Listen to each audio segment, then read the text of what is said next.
Varicose వ్యాధితో బాధపడుతున్నారంట. తక్కువ ఖర్చుతో ట్రీట్మెంట్ కావాలి అనుకుంటే ఎవిస్ హాస్పిటల్ని సంప్రదించండి.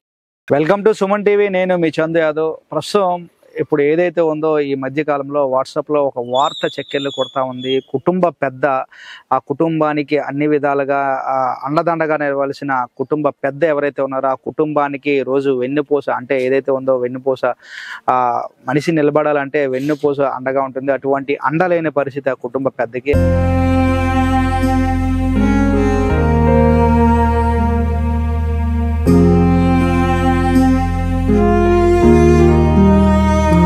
నాకంటే వెనక ముందు కూడా ఇంకెవరు లేరన్నా, అన్ని తనే అనుకున్నానన్నా. నేను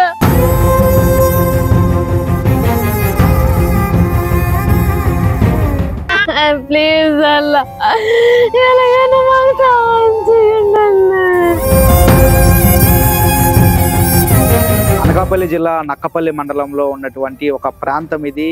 సో ఈ ప్రాంతంలో దొంగల శ్రీను అనే వ్యక్తి కుటుంబ పెద్దగా ఉంటూ కుటుంబాన్ని పోషిస్తూ కుటుంబాన్ని ముందుకు తీసుకెళ్తున్న క్రమంలో కొబ్బరి చెట్టు ఎక్కి చెట్టుపై నుంచి కింద పడటంతో ఒక్కసారిగా తన వెన్నుపూస విరిగిపోయింది. దీంతో అతను అప్పటి నుంచి కూడా మంచానికే పరిమితమై ఉన్నాడు. సో ఇంటి పెద్ద ఇలా జరగడంతో సో కుటుంబం అంతా కూడా ఎటు దిక్కుతోచని స్థితిలో కుటుంబం అంతా ఉంది. అయితే ఈ మధ్యకాలంలో ఒక వాట్సాప్ వీడియో కూడా వచ్చింది, మాకు కొంత సాయం చేయండి. సో ఎప్పుడైతే ఆ వీడియో వచ్చిందో సుమన్ టీవీ ఆ వీడియో చూడంగానే ఏదైతే ఉందో ఈరోజు ఆ పాయికరావుపేట నక్కపల్లి మండలంలో ఉన్నటువంటి దొంగల శ్రీను ఇంటికి రావడం జరిగింది.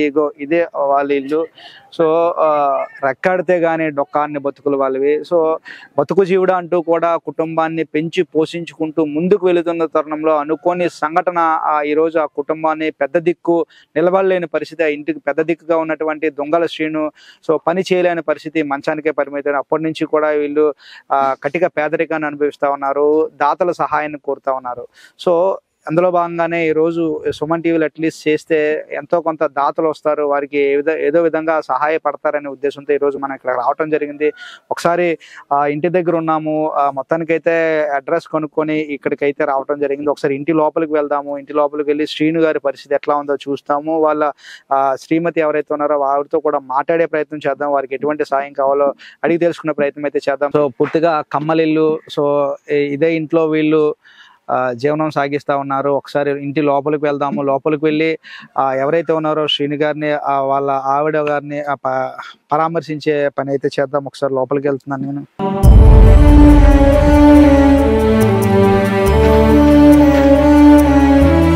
నమస్తే తల్లి, ఏం పేరమ్మా మీ పేరు? నా పేరు దొంగల భవానీ అండి. భవానీ. సో ఈయన పేరు ఎప్పుడు ఎలా జరిగింది ఆయనకి అసలు? మా ఆయన గారి పేరు దొంగల శ్రీనండి. ఆయన 2 నెలల క్రితం చెట్టు మేంచి పడిపోయారండి. చెట్టు మేంచి పడిపోతే తనకి ఎన్నుపూస అన్నది ఇరిగిపోయింది. ఎన్నుపూస దగ్గర ఇరిగిపోవడమే కాకుండా నరాలు కూడా తెగిపోయినప్పుడు తనకి స్పర్శ అనేది లేదండి. స్పర్శ లేకపోతే ఇప్పుడు హాస్పిటల్కి తీసుకెళ్ళాం, ఆపరేషన్ కూడా చేశారు.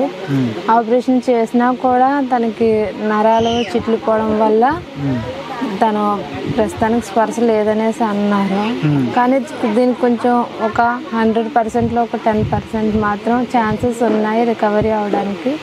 కానీ దీనికి సంబంధించిన ట్రీట్మెంట్ ఇక్కడ లేదు అనేసి అన్నారు. ఎక్కడ ఉందంట దీనికి సంబంధించిన ట్రీట్మెంట్? దీనికి సంబంధించిన ట్రీట్మెంట్ సేమ్ ఇదే పర్సన్, ఒక వ్యక్తి ఇలాగే సెంటరింగ్ పని చేసి బిల్డింగ్ మీద పడిపోతే తినలేక తను కూడా ఇలాగా ఇరిగిపోవడం వల్ల తనకి స్పర్శన కోల్పోయారండి. అది తమిళనాడు అవతల రాయవెల్లూరు అనే CMSC హాస్పిటల్ దగ్గర దీనికి సంబంధించిన ట్రీట్మెంట్ చేస్తే కొంచెం తను నడిచినా నడకపోయినా తన పని తాను చేసుకునేలాగా చేసే అవకాశం ఉంది అనేసి అన్నారు. కానీ అది ప్రైవేట్ హాస్పిటల్ అండి.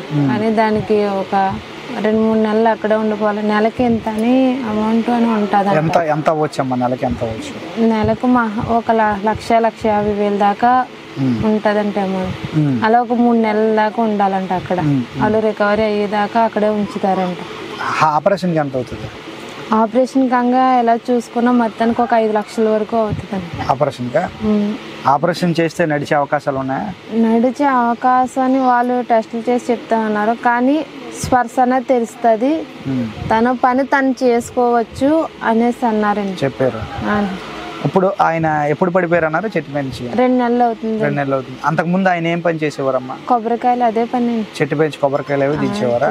సో ఎట్లా పడిపోయారు చెట్టు మీద నుంచి అసలు?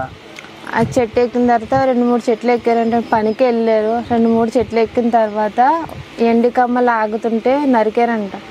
ఈ శివరి కొమ్మ నరికినప్పుడు మొదలు వచ్చి కాలు మీద పడిపోయిందంట. కాలు మీద పడిపోతే వెంటనే చెట్టు వదిలేస్తే అలా వచ్చి కూర్చుడిపోయాడు. కిందకి వచ్చి కూర్చుడిపోయాడు. కూర్చునిపోవడంతో వెన్నుపూస ఇరిగిపోయిన దగ్గర ఆ దుమ్ము వచ్చి అక్కడ నరాలనే కట్ అయిపోయినాయి. అది ఎంఆర్ఐ స్కానింగ్ తీసిన దాంట్లో చెప్పారనమాట రిపోర్ట్లు చూసి. మరి ఇప్పుడు 2 నెలల నుంచి మీకు ఎట్లా మా కుటుంబం ఎట్లా? ప్రస్తుతానికైతే మాకు అంతకుముందు కష్టపడిన డబ్బులతో అలాగా ట్రీట్మెంట్ అలా చేయించుకున్నాము. ఆ తర్వాత నుంచి తాతయ్య పిలిచిన డబ్బులతోనే బతుకుతున్నాం ప్రస్తుతానికి అయితే. సో ఇప్పుడు మీకు ఏం కావాలి తండ్రి? ఏం సహాయం కావాలి మీకు?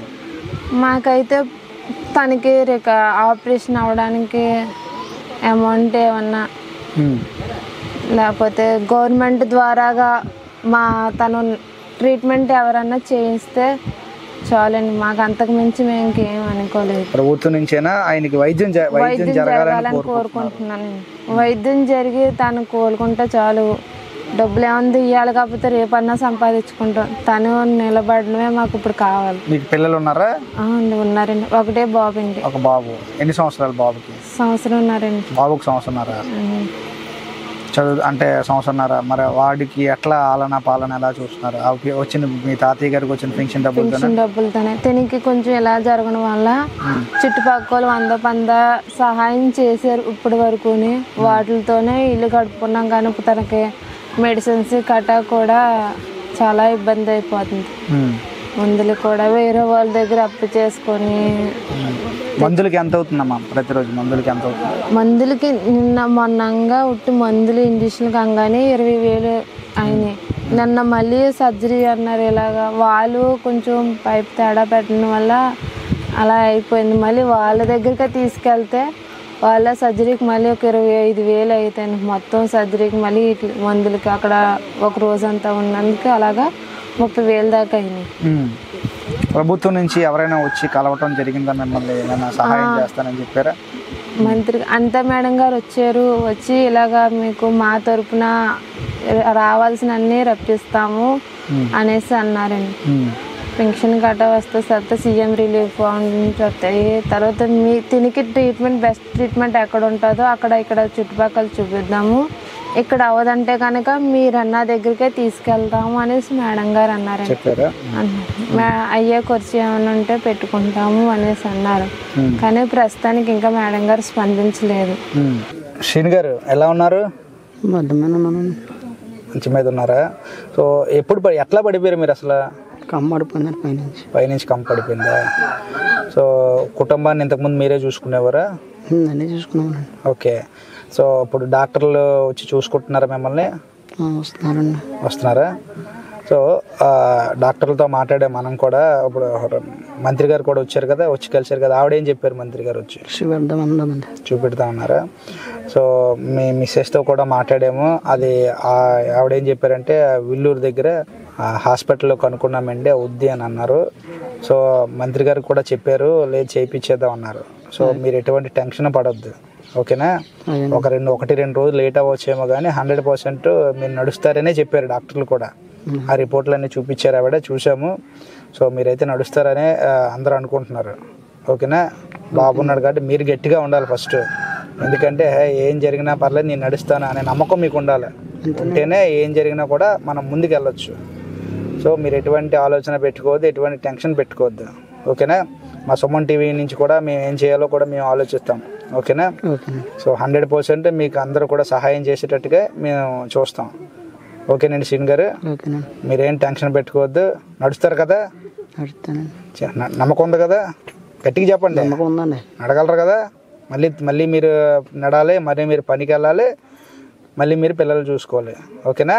మీరు గట్టిగా ఉండాలి అప్పటి వరకు కూడా, ఓకేనా? తల్లి ఏం కాదులేమ్మా, నడుస్తారా?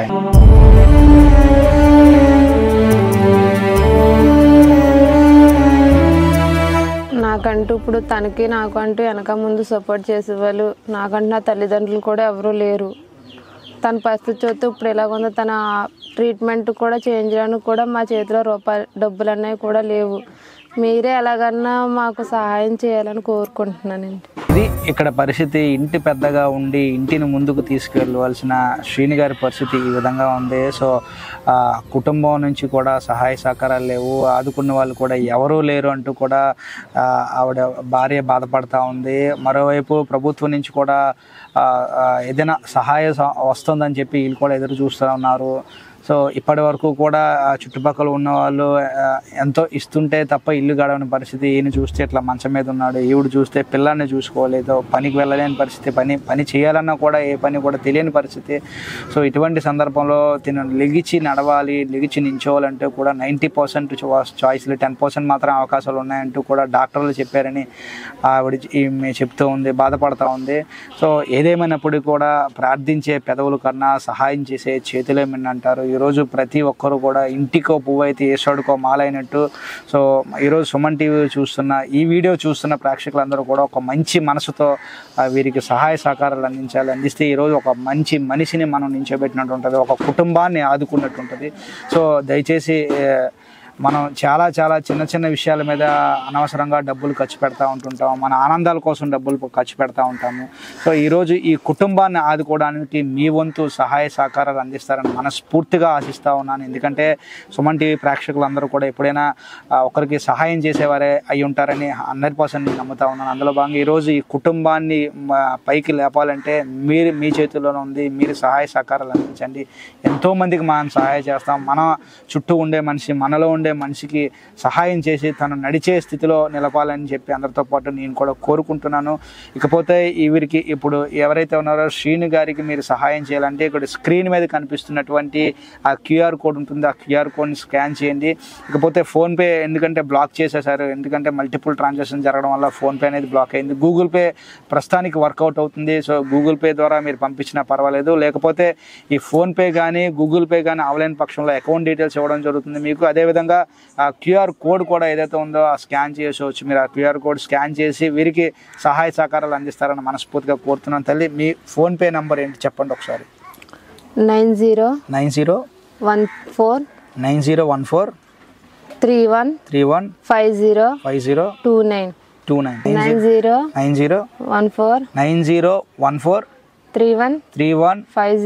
31 50 సో ఈ నంబర్కి మీరు గూగుల్ పే చేస్తారని మనస్ఫూర్తిగా ఆశిస్తున్నాను. ఒకవేళ ఈ నెంబర్కి గూగుల్ పే అవలేని పక్షంలో కాంటాక్ట్ చేయండి. కాంటాక్ట్ చేస్తే ఈమె మాట్లాడుతుంది. సో ఈమె మాట్లాడి సో ఏ విధంగా మీరు సహాయ సహకారాలు అందించాలో ఈవిడ చెప్తే దాన్ని బట్టి మీరు సహాయ సహకారాలు అందిస్తారు. అదేవిధంగా ఈమె తాలూకా అకౌంట్ డీటెయిల్స్ ఏం పేరమ్మా మీ పేరు?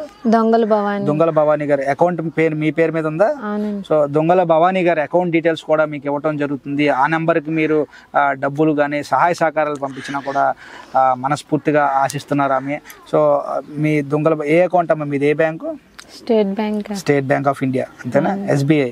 సో SBI ఎక్కడ branch? Nakkapalli branch. So SBI account number కూడా మీకు స్క్రీన్ మీద ఇవ్వడం జరుగుతుంది. SBI అకౌంట్ దొంగల భవానీ పేరు మీద ఉంటుంది. SBI నక్కపల్లి బ్రాంచ్, అనకాపల్లి జిల్లా.